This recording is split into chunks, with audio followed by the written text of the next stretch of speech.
Start. सभापति महोदय, जो रिपोर्ट मद्य निषेध के संबंध में सदन के सामने प्रस्तुत हुई है, मैं उसके संबंध में अपने विचार रखने जा रहा हूँ। इस रिपोर्ट के 2 भाग हैं। इन दोनों भागों में बहुत सी बातों का वर्णन किया गया है।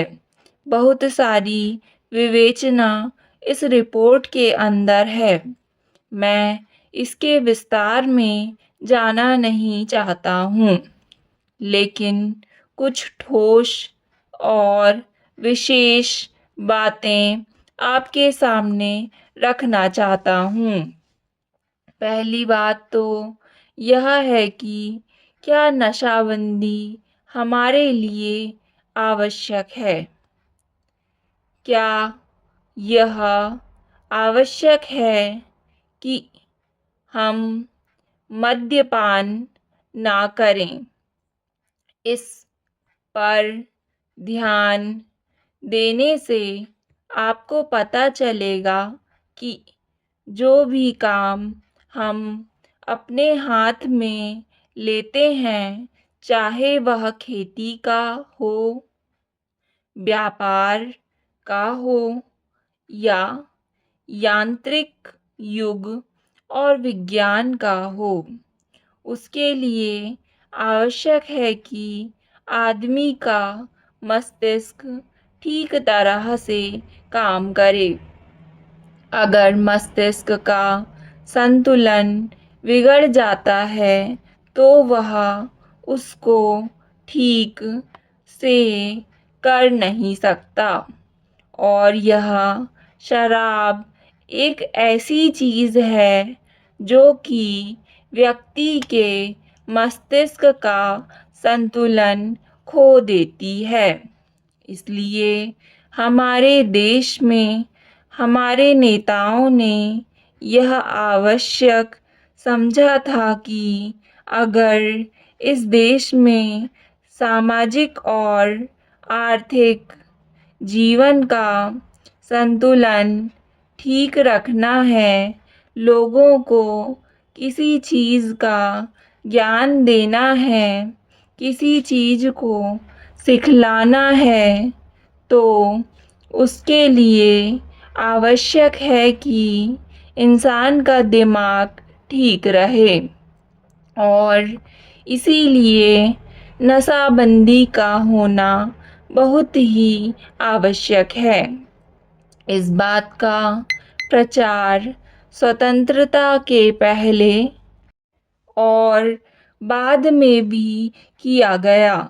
यदि हम धार्मिक ग्रंथों को देखें, हिंदू धर्म के वेद तथा शास्त्रों को देखें, ईसाइयों की बाइबल को देखें या मुसलमानों की पवित्र कुरान को देखें, तो किसी ग्रंथ में भी इस प्रकार की विचारधारा नहीं है कि आदमी शराब पिए। हर स्थान पर इसका खंडन किया गया है।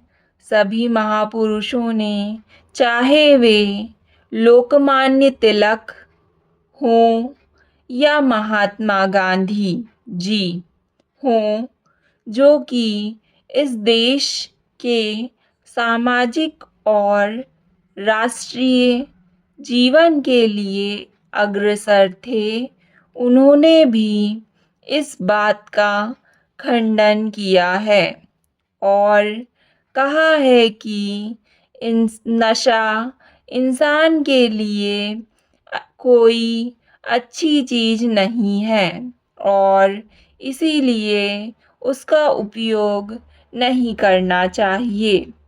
मैं आपके द्वारा इस सदन का ध्यान दिलाऊंगा कि शराबबंदी को जहाँ-जहाँ भी ढील दी गई है, वहाँ पर देखने से पता चलता है कि हालत कितनी खराब हुई है।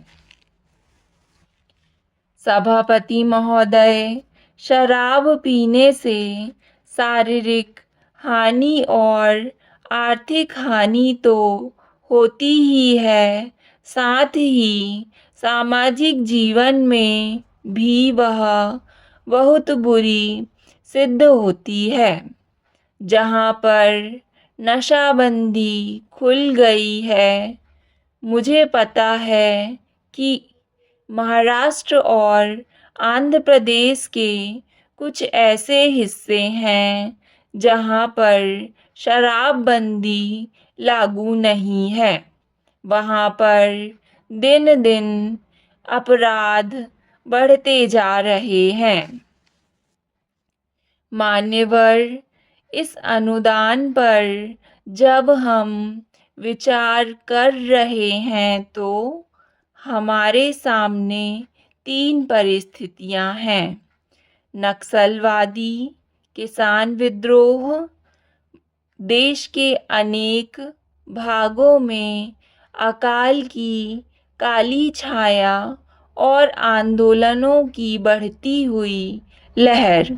मैं निश्चित रूप से कह सकता हूँ कि सरकार की अब तक की खाद्य नीति और कृषि नीति असफल सिद्ध हुई है। इसका मूल कारण क्या रहा?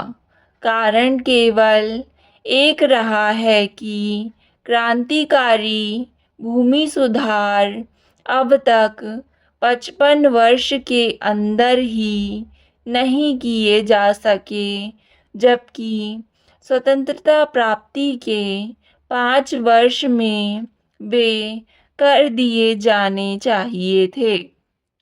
इसीलिए हम इस क्षेत्र में अब तक असफल सिद्ध हुए हैं। राष्ट्रीय स्वतंत्रता और संग्राम के जमाने में सबसे आकर्षक नारा हिंदुस्तान के करोड़ों मानवों को, किसानों को दिया गया था, यानी जमीन उनको दी जाए जिनके हाथ जमीन जोतते हैं। लेकिन वह राष्ट्रीय आदर्श आज तक भी चरितार्थ नहीं किया जा सका है। एक तरफ करोड़ों एकड़ परती बंजर जमीन पड़ी है, जो कि सरकारी आंकड़ों के हिसाब से 11 करोड़ एकड़ से कम नहीं है। इन जमीनों का उपयोग न होने के कारण से आज किसानों की समस्या हमारे लिए एक महान विभीषिका का प्रश्न बन गई है।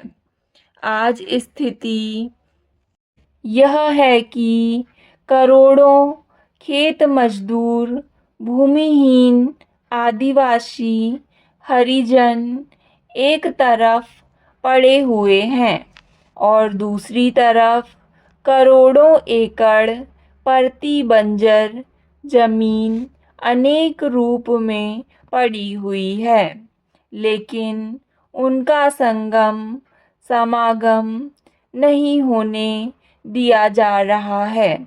इसलिए आज बेकारी में भी इतनी वृद्धि हुई है।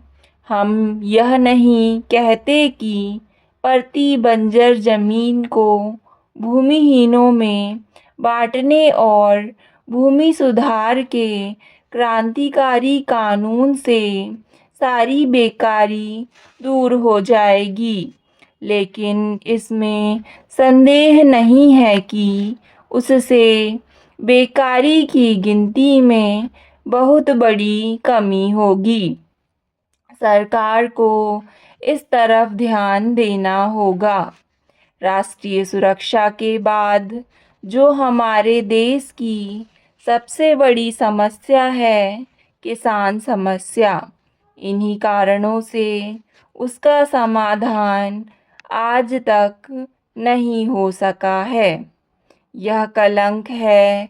हमें हर संभव रूप से किसान की सहायता करनी चाहिए।